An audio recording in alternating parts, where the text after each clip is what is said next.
देखो, आपके पास एक पेशेंट आया है जिसका वेट है 60 kg। ठीक है। और पेशेंट है ना मलेरिया पॉजिटिव है। मलेरिया पॉजिटिव है, प्लाज्मोडियम वाइवेक्स। और पेशेंट को फीवर भी है और कोल्ड भी है। अब आपको पेशेंट को एडमिट करना है, तो इसका ट्रीटमेंट आपको लिखना है। ओके। कंप्लेन ऑफ हो गया। ओके, अब शुरू करो आप। ठीक है। तो पहले हम कंप्लेन ऑफ पेशेंट की कंप्लेन किया है, ठीक है। तो कंप्लेन जैसे कंप्लेन उसको है फीवर है, ठीक है। तो पेशेंट को कंटिन्यू फीवर है, मलेरिया डेंगू है, एमपी डेंगू हो गई उसको पेशेंट को। तो और फीवर भी है। तो उसमें सर ट्रीटमेंट ये होगा। आप तो लिख दो, मैं फिर बता दूंगा आपको। ठीक है। ठीक है, शुरू करो आप।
हो गया।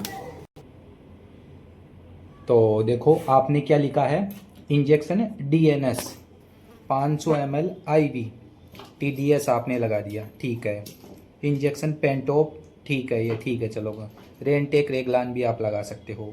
Injection PCM 100 ml IV SOS, ठीक है। ज़्यादा फीवर है तो IV लगा दो, और नहीं तो आप टेबलेट भी दे सकते हो। देखो, टेबलेट PCM पैरासीटामोल की डोज होती है 15 mg पर kg पर डोज। 6 घंटे से आप रिपीट कर सकते हो, ठीक है। इसके बाद में ये लगा दिया ना आपने, ठीक है। ये लगा दो या ये लगा दो, एक ही बात है, ठीक है। फिर टेबलेट क्लोरोक्विनोन आपको इसमें देनी होती है। तो 500 mg की आपने टेबलेट दी है, वेट है 60 kg। तो देखो, टेबलेट क्लोरोक्विनोन इसकी डोज कितनी होती है। तो देखो, पहले दिन 10 mg पर kg, दूसरे दिन 10 mg पर kg, तीसरे दिन 5 mg पर kg। और इसमें आपको है ना बेस देना होता है। तो जो 500 mg की टेबलेट आती है ना, उसमें 300 mg बेस आता है, ठीक है। इसी के अनुसार आपको डोज कैलकुलेट करनी है, ठीक है। अब देखो, 60 kg का पेशेंट है, तो 60 इंटू 300 600 mg हो गई, ठीक है।